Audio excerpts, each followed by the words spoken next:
welcome to a new edition of Crazy Ballerinas. I'm your host Liz Balish, and today we're reviewing Various Positions by Martha Schabas. This book was a part of the debut author challenge of 2012 ARC tours, and so I will put a link below to all that information. Various Positions is about a girl named Georgia who basically is depressed and her parents don't pay attention to her, and she's a nymphomaniac and she has all of these crazy problems.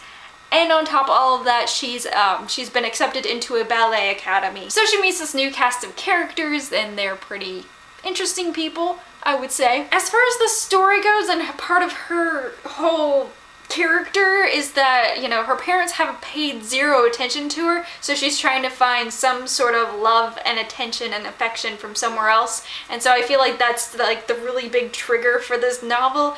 And so there are a lot of issues in this novel. And sometimes I felt like there were too many issues. You know, there's the nymphomania, there are eating disorders, you know, there's bullying in the book, and there's just like so many. I feel like there's probably a slew of other things, but I felt like it was too much for one novel. Too much for one person to handle. Like, seriously, I have no idea how she did this. Like, it's like she tries to help herself and tries to help other people, but her definition of helping others isn't quite a sane one. She might not be the only crazy person that she's surrounded by, but she doesn't really listen to the actual sane people in her life, like Isabel, Pilar, and 60, which she actually has a name, but it's only mentioned like twice, and forever since then the main character calls her 60, so yeah. And anytime she goes to them for help, she really just locks up and starts lying to them and saying, oh no, I don't have that problem,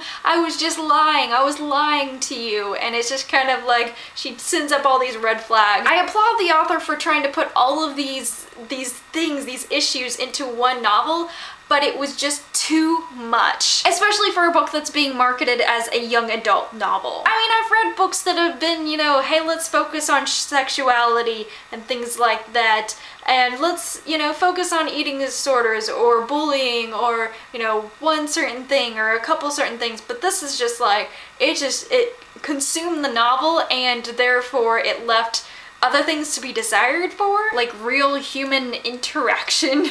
Most of the novel takes place inside her head, and it just, I didn't feel like there was much in the way of dialogue, or at least sane dialogue. This is one of those books that's kind of been hard to, you know, review, because I wanted to like this because I spent 2 years taking ballet, and so it still has a warm place in my heart. But I felt like it was just way too much for one novel, and therefore I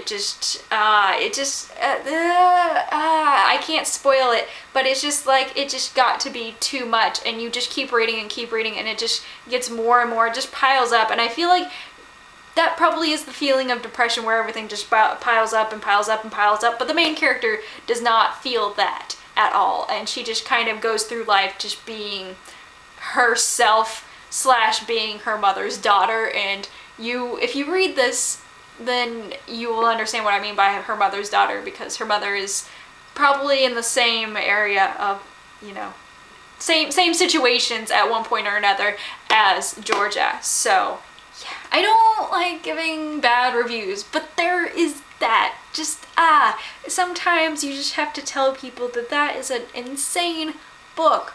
And I don't, you know, it's a good book to psychoanalyze, I guess, but other than that, it was way too much, and I keep repeating myself. But yeah, that's about it.